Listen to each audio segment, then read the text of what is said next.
Hello everyone, welcome back to my channel. This is a little impromptu. I was doing a little bit of spring cleaning and I thought this would be a good time to follow up from the March vlog. I found a couple of bags that I wanted to show you. And I also received a bag from a brand based in Spain.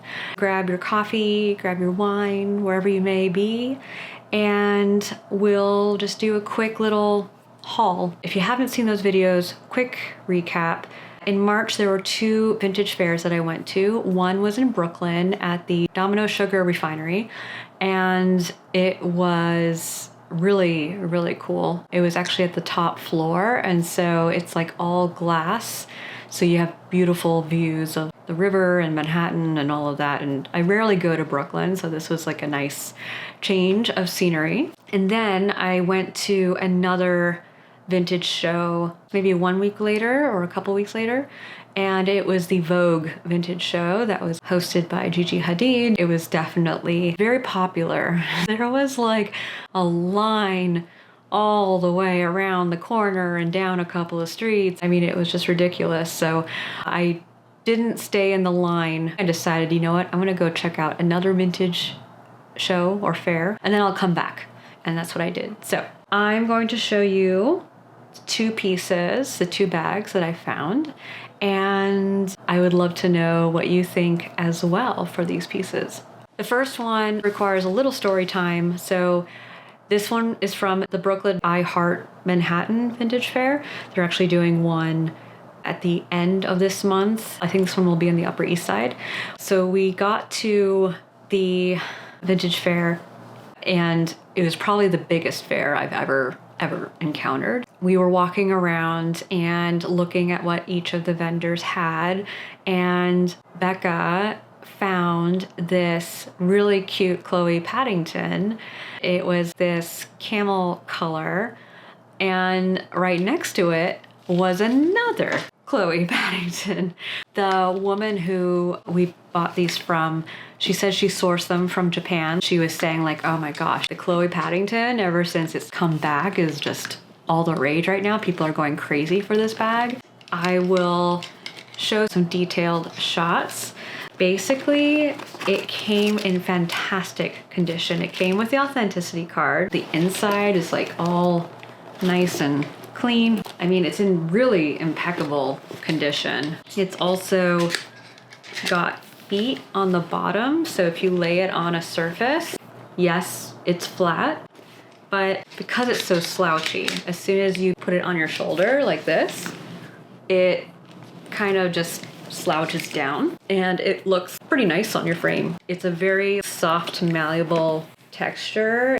This gold buckle feature, I mean, it's obviously the main centerpiece of this bag, and I did check the key and the lock go together. And then it has zippers on the top, but because this lock is pretty heavy, just letting it fall like this keeps the bag closed. I just like having a bag that you can just throw stuff in and head out the door, like a casual bag. This is probably the most casual bag that I've ever come across. I forget what year this bag is, but it is a Phoebe Philo design, which I love Phoebe Philo. It's a little different than some of the things that she created when she went over to Celine. It's fascinating, I think, just to see like how designers get really creative and what they produce over years. This brown is,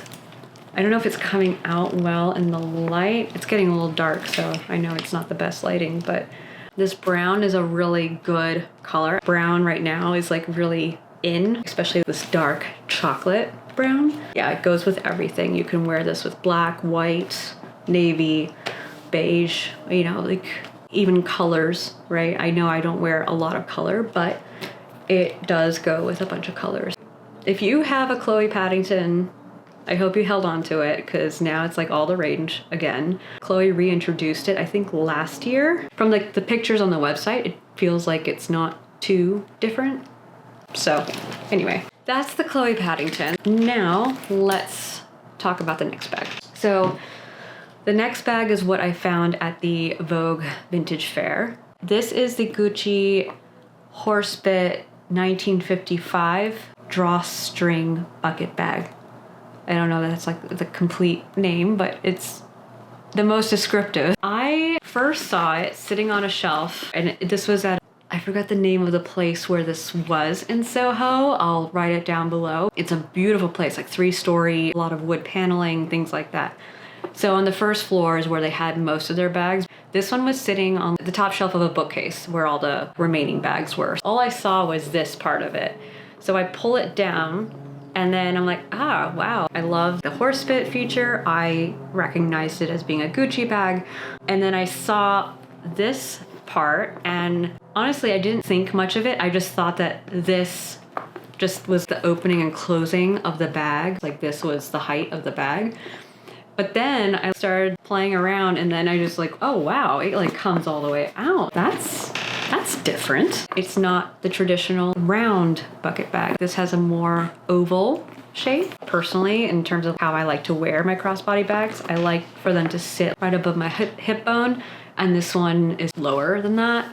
It is on the last hole. Easily just get more holes punched. I really just love the design. It's really good for different types of events, whether it's running errands or going out to brunch or a day at the races. I mean, I actually pictured this when I first saw it, someone wearing it at like a Kentucky Derby or any of those types of things. I don't know why, that just is like what came in my mind.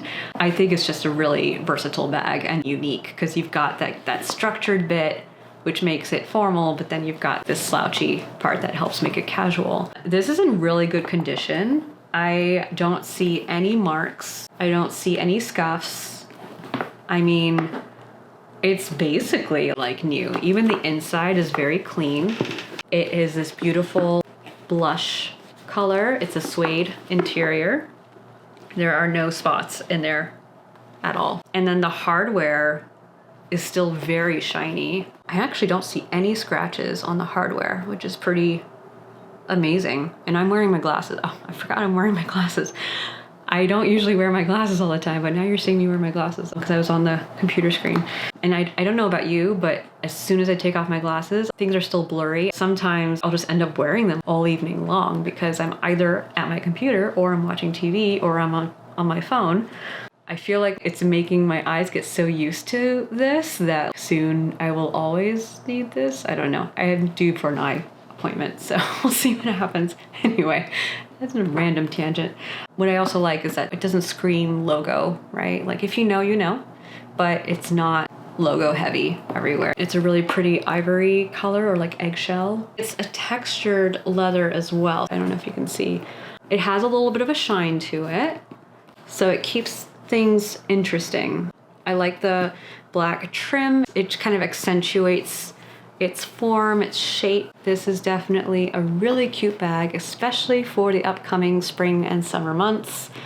As I said in my last video, with all of the US tariffs that are being imposed, going vintage is really going to be one of the best ways to still indulge in luxury. Honestly, I've been doing that for many years anyway because the quality is always much better. And of course, lots of times you can get it for under retail. So the next bag, a brand from Spain, reached out to me. I think their full name is Manuel Dreesmann, but they go by Atelier Madre. They saw my channel and they saw that it's mostly focused on handbags, and they're like, can we send you a handbag? We'd love for you to take a look at it, test it out. Well, let me go ahead and unbox it for you because it's in here. So it fits like perfectly in a shoebox, I guess. Open that here. Comes in this really nice bag. Put this back over here. All right. Make sure I pull this out the right way. Okay. Now it's like very snug in here, so okay. And voila. This is the Saka bag, and this is vachetta leather, like what you see on the Louis Vuitton never folds, that trim, like that vachetta leather. This is vachetta leather. So it's going to patina over time. Obviously, I'm not gonna wear it on rainy days. It kind of gives Bottega vibes. It comes with a strap that is actually adjustable. You can see there's a little notch. Is that what you call them? I keep calling it notch. So you can take it and move it to other holes, which is nice. It's actually at the perfect length for my petite frame right now, so I'm not gonna be adjusting it. You can kind of hear that it's very new. It smells very new. They're based in Barcelona. And when you go on their website, they show you their boutique, and the Atelier is literally right next to it. So they hand make all of their bags, and you can see the process. It's an art watching their videos on their Instagram feed. They have a lot of other styles, but this one is definitely their most popular. Oh, battery's about to die. Hold on. All right, we're back. They've been around since 2018, if I read on their website correctly. Since 2018, they've been handcrafting minimalistic leather products with traditional product methods. Our products result from mixing the classic minimalist German design language with modern organic geometric forms. I can see that in this. They make all products with premium materials and mostly from local suppliers in Barcelona. There's so many colors on their website. When they reached out to me, they also said, if you're interested in other colors, we have swatches of some uncommon, or like, how do I say this? Kind of like limited edition colors, but off the website colors. How do you want to personalize this bag to you? I ended up asking to see the swatches, but I ended up sticking to the vachetta leather. I was just kind of fascinated by the fact that it's going to look different in a couple years' time. In terms of sustainability, they source locally from the best suppliers, they produce locally, their materials have minimal environmental impact, their products age with pride. I'm very excited to see how this one ages. And they keep their packaging very minimal, which we saw just now. It's at an affordable price. What I like is that with their Atelier, you're seeing what you're paying for. You're seeing the quality, you're seeing the artistry, how they put this together, how they cut it, weave it, all of that together. So I just think that that makes it more special than anything else. It's not too big, not too small. You can wear this crossbody, or you can hide or remove the strap. It could be a really fascinating clutch for the evenings in the summer. All right, I think that is it for tonight. I hope you enjoyed this little haul. We'll have another vintage show towards the end of this month, so that will be in the April vlog. If you liked this video, please hit the like button, subscribe, and click on the notification bell so that you receive alerts whenever I upload new videos. Thank you so much, and I'll see you on the next one. Bisous.